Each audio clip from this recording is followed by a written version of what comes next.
এক দুদেশে এক রাজকন্যা ছিল, যিনি বিলাসিতা ও জাঁকজমকের মাঝে বাস করলেও তার হৃদয় ছিল অস্থির। প্রতিদিন রাতে তিনি এক অচেনা পুরুষকে স্বপ্নে দেখতেন, একজন যার মুখে ছিল করুণার আলো ও প্রজ্ঞার দীপ্তি। স্বপ্নের সেই অজানা মানুষটিকে ভালোবেসে ফেলেন তিনি। রপাসের রাজকুমার, ঐশ্বর্য, সুখ সবকিছুই তখন তার কাছে তুচ্ছ। তিনি দৃঢ়স্বরে প্রত্যাখ্যান করেন সব প্রস্তাব, বলেন, আমার হৃদয় তো সেই স্বপ্ন পুরুষের, যার দেখা পায় প্রতি রাতে। তার পিতা রাজা ছিলেন বিস্মিত, তবুও রাজকন্যার দৃঢ়তা দেখে তিনি মেয়ের পছন্দকে সম্মান জানালেন। একদিন সে স্বপ্নের মানুষ বললেন, আমি মিশরের প্রধানমন্ত্রী। রাজকন্যা ঘোষণা দিলেন, আমি তাকে ছাড়া কাউকে বিয়ে করব না। রাজা সম্মত হলেন।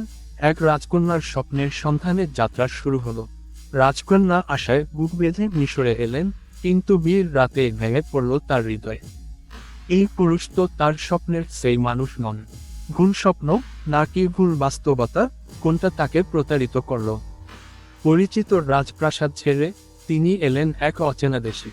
অসীম ঐশ্বর্যের মাঝেও তার হৃদয়ে বাস করল এক গোপন দহন। স্বপ্ন কি মিথ্যা ছিল, নাকি নিয়তি এখনো তার গল্প লিখে চলেছে? রাজপ্রাসাদে তিনি স্ত্রী হলেন মিশরের আজিজের, কিন্তু সুখ কখনো তার হৃদয়ে বাসা বাঁধল না। শূন্যতা ভরাট করতে তারা এক কন্যা শিশু দত্তক নিলেন, আশেনাথ নাম তার। বছর কেটে গেল, জীবনে নেমে এলো নিঃশব্দ এক যাত্রা। ঠিক তখনই শহরে প্রবেশ করল কিছু আরব ব্যবসায়ী, সঙ্গে নিয়ে এলেন এক হিব্রু কিশোর, নাম তার ইউসুফ আলাইহিস সালাম।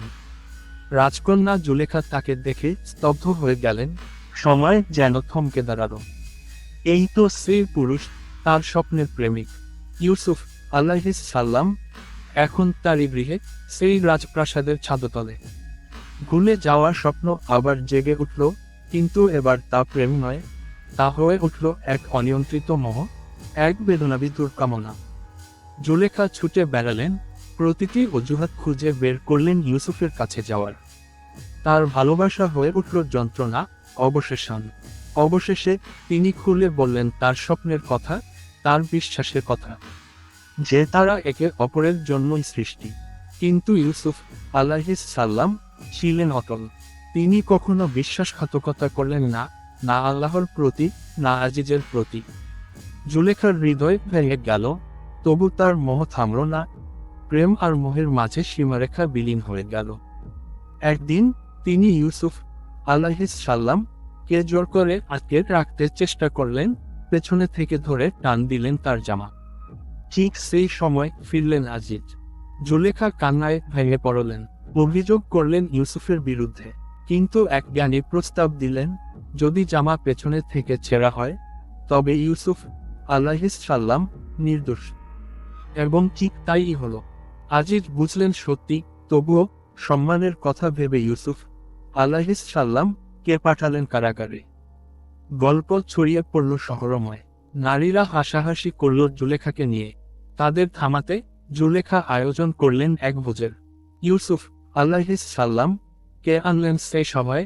নারীরা তার রূপ দেখে এতটাই বিমুগ্ধ হল যে ফল কাটার বদলে নিজেদের হাত কেটে ফেলল। জুলেখা বললেন, এই সেই ব্যক্তি যার জন্য তোমরা আমায় নিন্দা করো।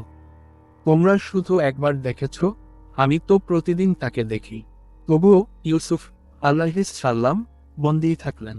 কারাগারে থেকেও তিনি হারালেন না বিশ্বাস।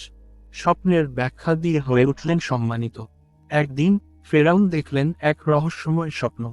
এক পুরনো মন্ত্রী মনে করলেন ইউসুফ আলাইহিস সালামকে। রাজদরবারে ডেকে আনা হলো তাকে। ইউসুফ আলাইহিস সালাম ব্যাখ্যা দিলেন, 7 বছর ভালো সময়, তারপরে দুর্ভিক্ষ। পরামর্শ দিলেন শস্য সংরক্ষণের। রাজা এতটাই মুগ্ধ হলেন যে ইউসুফ আলাইহিস সালাম কে করলেন মিশরের প্রধানমন্ত্রী। একদিনে এক বন্দী হয়ে উঠল সম্রাটের সঙ্গী। আল্লাহর প্রতি বিশ্বাস ও ধৈর্যের প্রতিদান পেলেন তিনি। এবং এবার তার হাতে ছিল জুলেখার ভবিষ্যৎ। সময়ের আবর্তে আজিজ মারা গেলেন। রাজা পুরনো মামলার তদন্ত আবার চালু করলেন। জুলেখা ও অন্যান্য নারীদের ডেকে পাঠালেন। জুলেখা আজ আর লুকোলেন না। নারীরাও সাক্ষ্য দিলেন, ইউসুফের নাম পাক হল। এরপর রাজা তার বিয়ে দিলেন আশেনাথের সঙ্গে, জুলেখার দত্তক কন্যা। তাদের ঘরে জন্ম নিল দুই পুত্র, মানাসে ও এফরাইম, যারা ভবিষ্যতের বড় জাতির পূর্বসূরি হল। তবে গল্প এখানেই শেষ নয়, বাকি রইল জুলেখার শেষ অধ্যায়। লজ্জা ও অনুতাপ নিয়ে তিনি একাকী জীবন কাটালেন, প্রার্থনা ও তাওবার মাঝে। তার মোহ পরিণত হল ইমানে। বহু বছর পর এক রাজকীয় মিছিলে চোখে না দেখা এক বৃদ্ধা সামনে এলো। তিনি বললেন, সকল প্রশংসা সেই আল্লাহর, যিনি যে কাউকে উন্নত করেন আর অপমানিত। ইউসুফ আলাইহিস সাল্লাম চিনে ফেললেন তাকে। তিনি কাপা হাতে দোয়া করলেন তার জন্য। তৎক্ষণাৎ জুলেখার রূপ ও যৌবন ফিরে এলো।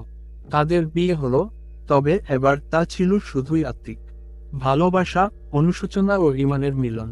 এই গল্প থেকে আমরা শিখলাম, ইউসুফ আলাইহিস সাল্লাম ও জুলেখার কাহিনী কেবল প্রেমের গল্প নয়, এটা ধৈর্য, সততা, আত্মসংযম আর আত্মশুদ্ধির চিরন্তন উপাখ্যান। এই গল্প শেখায়, প্রকৃত প্রেম মোহ নয়, তা হলো আত্মার প্রশান্তি, আল্লাহর পথে ফিরিয়ে আনা এক দুনিয়াদার হৃদয়ের মুক্তি। আজ এ পর্যন্ত, দেখা হবে আগামী ভিডিওতে নতুন কোনো অভিযান নিয়ে। সে পর্যন্ত সবাই ভালো থাকবেন, সুস্থ থাকবেন। ভিডিওটি ভালো লেগে অবশ্যই একটি লাইক দিতে ভুলবেন না এবং পরবর্তী এরকম আরও ভিডিও পেতে এখনই অজানা অভিযান চ্যানেলটি সাবস্ক্রাইব করে সঙ্গে থাকবেন। আর আপনাদের কোনো অজানা ইতিহাস সম্পর্কে জানতে চান অবশ্যই কমেন্ট করে জানাবেন। ধন্যবাদ। আসসালামু আলাইকুম।